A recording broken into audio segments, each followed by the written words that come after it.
What is going on, everybody, and welcome on back into Call of the Wild, where today, after a lot of requests from you guys out there, I'm going to be bringing you the top loadout for non-DLC guns, okay? So these are the best guns that are offered in the game as standard that I recommend that you guys go ahead and use if you don't have any DLC available to you.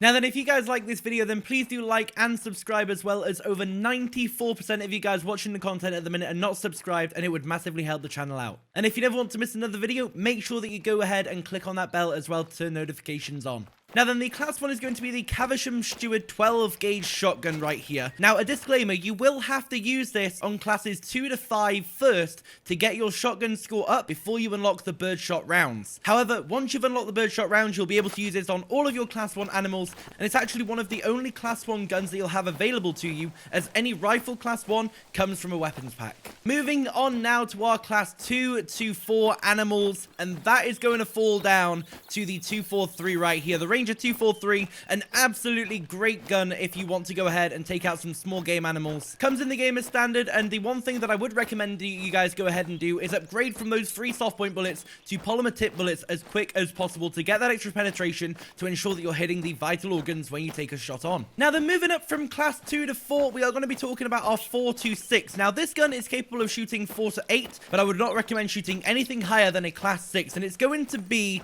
the 270. Now I've done a lot of research, and I've actually used all of these guns extensively to go ahead and test how they perform when shooting various classes of animals. And the 270, I hate to say it, did disappoint me quite a bit in the speed at which it takes animals down. I was taking on pronghorn and fallow deer in broadside shots, which usually go down with no problems to the M1. However, with this, they did run off for quite a while before going down. Now then, this gun right here is the 7mm, okay? Now this one here will be absolutely fine for shooting anything from classes 4 all the way up to 6, and then it can even shoot class 7, 8, and 9, but the lower gun performance is more noticeable, and you'll need to take shots on at no further than 120 meters. Class 4 to 6, though, you can shoot at 150, 300 even, and it will take them on no problem at all. I have used this on the class 9 Plains Bison, and it did take them out, but at 150 meters plus, it did struggle to hit a vital organ. The only reason that I included the 270 instead of just diving in to the 7mm is for 2 reasons. The first one is that the 7mm has a higher rifle score requirement for you to unlock it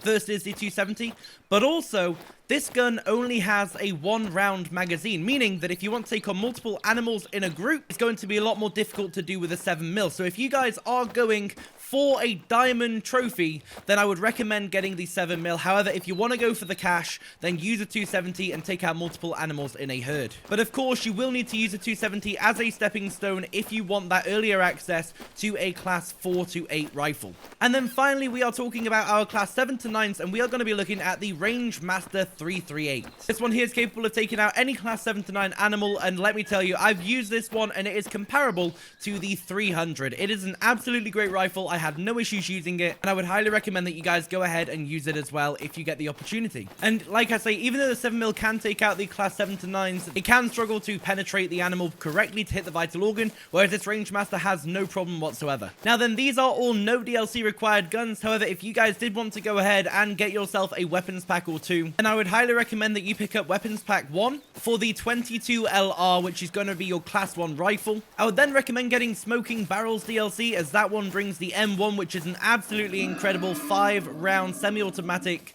30-06 round, which is capable of taking out classes 4 to 8. And then I would also go ahead and grab Yukon Valley, which brings the 300 into the game, which will replace this Range Master for your 7 to 9s. And that is actually the setup that I use alongside the 243. I do hope this video has been useful for you guys. I know that there was a lot of you asking for it, so I hope that this one has answered your questions. Let me know down in the comments if there's any other videos that you would like me to cover, and I will catch you guys in the next one. But until then, thank you so much for watching. Enjoy the hunting out there with your non-DLC weapons, and I will catch you all next time. But until then, peace.